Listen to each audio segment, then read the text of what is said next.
Vous le savez, j'ai déménagé il y a pas très longtemps et en déménageant, je suis retombée sur cette énorme boîte que j'avais complètement oubliée, dans laquelle j'ai mis plein d'anciennes cousettes. Et je me suis dit que ça serait rigolo de regarder ensemble comment j'avais réalisé ces cousettes à l'époque et de voir ce qu'il y avait dans cette boîte. Alors c'est parti, j'ai juste ouvert, je vois ce qu'il y a en haut de la boîte, mais je ne sais pas ce qu'il y a dedans vraiment. Donc on va passer tout ça en revue.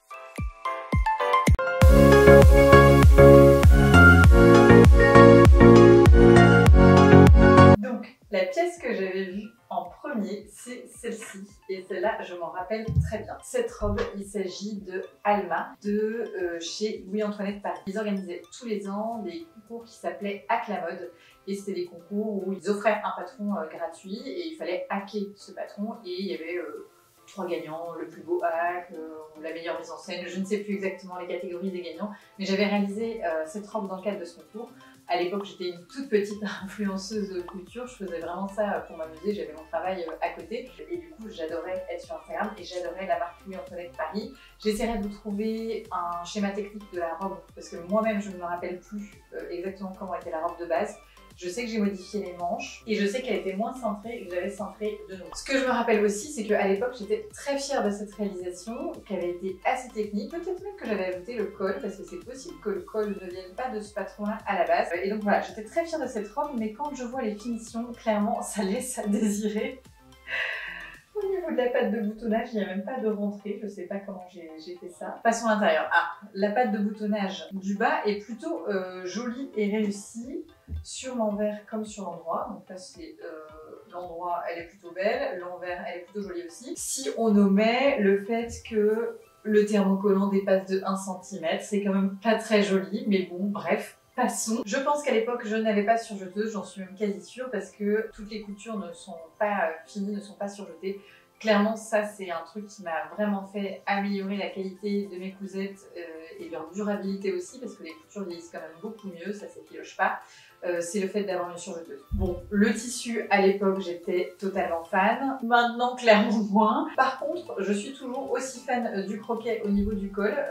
Je trouve qu'en plus, je l'avais quand même assez bien réalisé. Surtout cette partie-là, il est très bien posé. Et ça ajoute un petit truc assez sympa qui rappelle les motifs des danseuses, qui sont plutôt pas mal. Globalement, c'est quand même pas foufou au niveau définition, mais elle m'avait donné pas mal de plaisir et je me rappelle que j'avais beaucoup appris avec cette cousette. Pour conclure, je n'arrive pas à me débarrasser de cette robe parce qu'elle a une grosse valeur sentimentale, parce que dans mes souvenirs, j'avais gagné le concours, ou en tout cas j'avais été bien placée, j'avais été lauréate cette année-là. Et du coup, je l'aimais énormément, mais clairement, je ne porterai plus du tout ça au quotidien. Donc je la garde. Si vous avez des idées de comment transformer cette robe ou à qui la donner, je serais ravie. Leçon numéro 1, surfiler ses tissus pour une meilleure durabilité. Place à la deuxième cousette de cette boîte et il s'agit ici d'un upcycling. Je devais être dans ma période upcycling. J'ai eu une grosse période où j'avais du mal à mettre de l'argent dans des tissus parce que je me considérais pas encore assez bonne couturière et où je faisais beaucoup d'upcycling. Alors actuellement, j'aime toujours autant l'upcycling. Je trouve que c'est une façon géniale de donner une seconde vie à des vêtements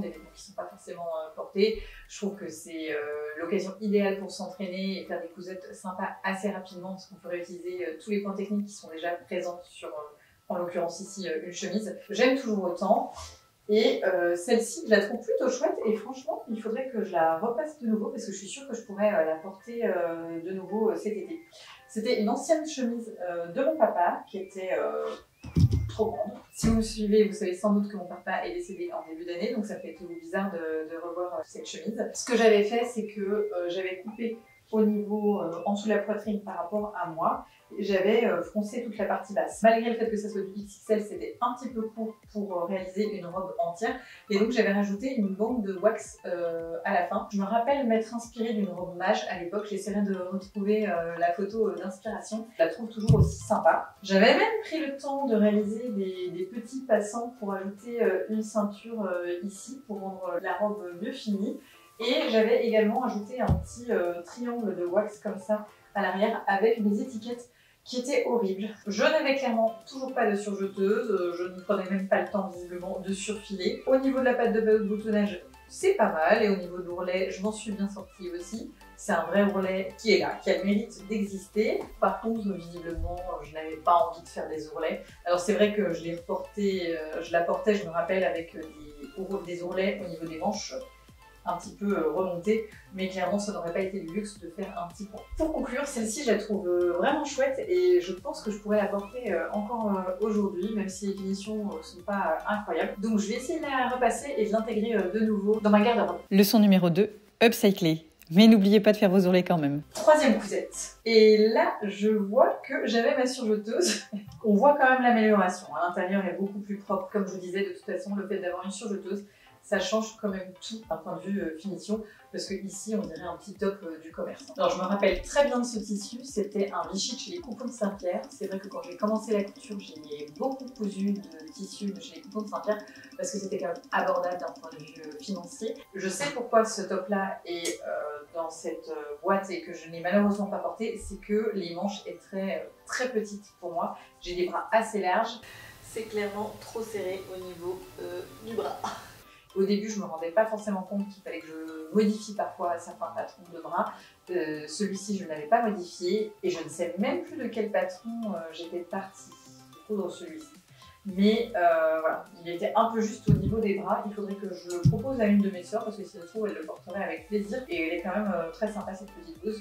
Il y avait une patte de boutonnage dans le dos qui est très bien cousue, aussi bien sur l'intérieur que l'extérieur. Les boutons sont plutôt sympas. Et par contre, l'encolure, voilà, comme je vous disais, j'étais juste à mon époque en fait où je surfilais et je rentrais. Il n'y a même pas de finition au biais. En vrai, c'est portable de l'extérieur, mais c'est vrai que c'est pas les plus jolies finitions que j'aurais pu faire. Donc lui, ça mériterait quand même que je le réessaye pour voir si le problème est toujours les bras, ou sinon que je le donne à mes soeurs, parce que je le trouve quand même plutôt sympa, et c'est tout à fait le genre de truc que je porte actuellement. Donc voilà. À essayer. Leçon numéro 3, essayez au fur et à mesure, ça vous évitera les mauvaises surprises. Quatrième cousette que je porte ici. Je me rappelle très bien de ce tissu. Je l'adore. Ça, c'est un des premiers tissus qui m'a été offert quand j'ai commencé la couture. C'était la marque Stoff & Steel.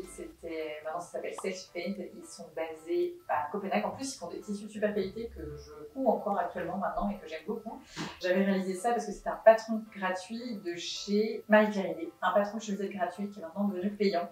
Avec un petit col comme ça, assez sympa. Voilà, c'est ça. Je n'ai pas thermocollé toutes les pièces de colle, donc en fait c'est un peu drouillou, quoi. Le col, il a aucune tenue, ça ne rend rien. Et surtout, j'aurais dû faire une toile avant de faire cette chemisette parce que, encore une fois, c'est mes bras qui posent problème. C'est très serré au niveau de mes bras. Elle est clairement trop petite, hein. Voilà. Alors j'avais ajouté une petite modification, j'avais réalisé ces petits nœuds que je trouve assez sympas, même s'ils sont clairement mal finis. Je trouve que ça ajoute un petit côté sympa à la chemisette. Je sais qu'à l'époque j'étais un peu plus mince que maintenant, je l'ai quand même pas mal portée cette chemisette et j'en étais très fière. Et j'étais quand même un peu à l'étroit dans cette chemisette. Je l'aime quand même, hein, mais c'était pas fou. Et je sais que j'avais pas utilisé beaucoup de tissu, donc j'avais eu du tissu et j'avais réalisé une autre chemise qui cette fois-ci est beaucoup plus à ma taille, qui est encore dans mon dressing et que je porte encore énormément. Bon, clairement sur celui-ci, il y a des erreurs. J'aurais dû utiliser du thermocollant sur la parementure et sur le col pour que ça soit beaucoup plus joli. J'aurais dû faire une toile aussi pour m'assurer que ma taille des bras passerait. Donc il n'est pas incroyable, mais c'est pareil, je peux peut-être essayer de le donner à quelqu'un parce qu'il reste tout à fait portable, fini tel qu'il est fini. Il est juste un petit peu trop petit pour moi. Donc direction Emmaüs. Leçon numéro 4, faites une toile, ou en tout cas mesurez les pièces avant de tout découper. Cinquième et dernière cousette que je vais vous montrer tout de suite, ça c'est je pense une de mes premières robes réalisées. Donc c'est pareil, je vais avoir du mal à m'en séparer parce que j'aime beaucoup. C'est également un patron de chez Louis-Antoinette Paris. C'est un patron qui s'appelait la Parisienne en hiver, si mes souvenirs sont bons. Et donc ça c'est un patron qui avait été aussi offert à l'occasion du concours Hack la mode. Alors moi je n'avais pas participé au concours cette année-là parce que je ne cousais pas encore ou je commençais tout juste à coudre, mais quand j'ai commencé la couture, comme les tissus, je cherchais des choses gratuites et c'est pareil pour les patrons, je cherchais des choses gratuites. Alors souvent quand un patron est gratuit, on n'a pas des explications incroyables comme pour la chemisette Marie-Claire Idé dont je vous parlais tout à l'heure. C'est normal, hein, les gens nous offrent un patron, c'est déjà sympa de leur part, et donc on va pas leur demander des explications incroyables en plus. Mais là, dans le cadre de Louis-Antoinette Paris, les explications étaient vraiment super claires aussi et inclus dedans. Et donc, c'est un des premiers patrons avec lesquels j'ai cousu, je crois que c'est les premières inventions que j'ai réalisées, et vraiment j'aime beaucoup ce patron. Je l'avais cousu en deux couleurs, je l'ai cousu une fois en bordeaux comme ça et une fois en noir. C'est pareil, des choix de tissu ont vraiment changé avec le temps parce que là je pense que c'est du polyester et ça me plairait plus du tout de coudre cette matière. Elle était assez agréable à porter. Non, c'était quand même une petite réussite cette robe pour moi. On va regarder, je suis sûre que je vais trouver plein de défauts. Alors, passons à l'intérieur. Là, en bas du dos, j'avais bien fini, donc je n'avais pas de surjeteuse à l'époque, ça m'étonne pas parce que c'était vraiment, je vous dis, dans les premières robes que j'ai cousues. Mais j'avais pris le temps de tout surfiler et les coutures sont écartées, donc j'avais pris le temps d'écarter toutes les coutures au fer, ce qui est plutôt pas mal. Alors après, quand on regarde le point que j'avais utilisé, j'avais dû allonger mon point, je ne sais pas pourquoi.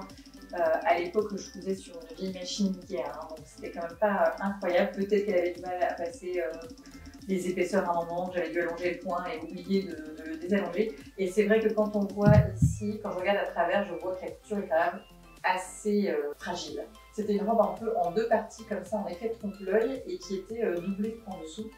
Bon, alors quand je vois la doublure, pareil, je ne choisirais plus du tout ce genre d'imprimé que je trouve particulièrement moche.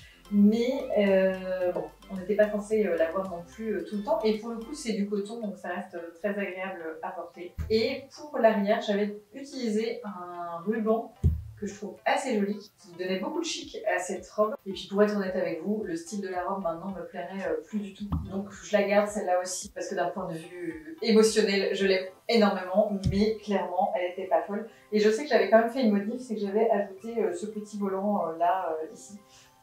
Et je trouve que je m'étais plutôt bien débrouillée sur l'emplacement du volant et la réalisation de l'empiècement. Ouais, même en début couture, je prenais beaucoup de liberté vis-à-vis des patrons et je testais des choses. Ce qui m'a permis d'apprendre très vite. Il y a eu des loupés, mais ça m'a permis quand même d'apprendre vite. Leçon numéro 5. Osez et lancez-vous dans des modifications, c'est comme ça que vous apprendrez le plus. Et voilà, on est venu à la fin de cette boîte. Je vais ranger sagement celle que je vais garder à l'intérieur et je vais peut-être faire du tri dans mon dressing par la même occasion. Il me semble que j'ai une autre boîte dans le coin parce que j'ai ma robe Lola, la toute première que j'ai cousue. Je sais que je l'ai pas achetée parce que j'y étais trop attachée et je ne l'ai pas dans mon dressing par ailleurs. Donc je sais qu'elle est rangée quelque part là-haut dans un des cartons que je n'ai pas encore eu le temps de déballer et de revoir. Mais si ça vous dit, je pourrais faire la même chose parce que je suis sûre qu'il y a d'autres pièces cousues main qui doivent être rangées à côté. Et si cette vidéo vous a plu, je ferai le même type de vidéo d'ici 2 ou 3 mois quand j'aurai retrouvé mon carton. N'hésitez pas à me dire en commentaire quelle a été votre première réalisation à vous et les petites erreurs que vous faisiez au début et sur lesquelles vous avez complètement revu votre façon de procéder. Moi, j'ai quand même beaucoup appris en faisant. Je trouve que c'est en faisant des erreurs qu'on apprend. Et donc, je ne regrette pas ces pièces, même si elles ne sont pas parfaites. Je vous souhaite une excellente fin de journée et à très vite.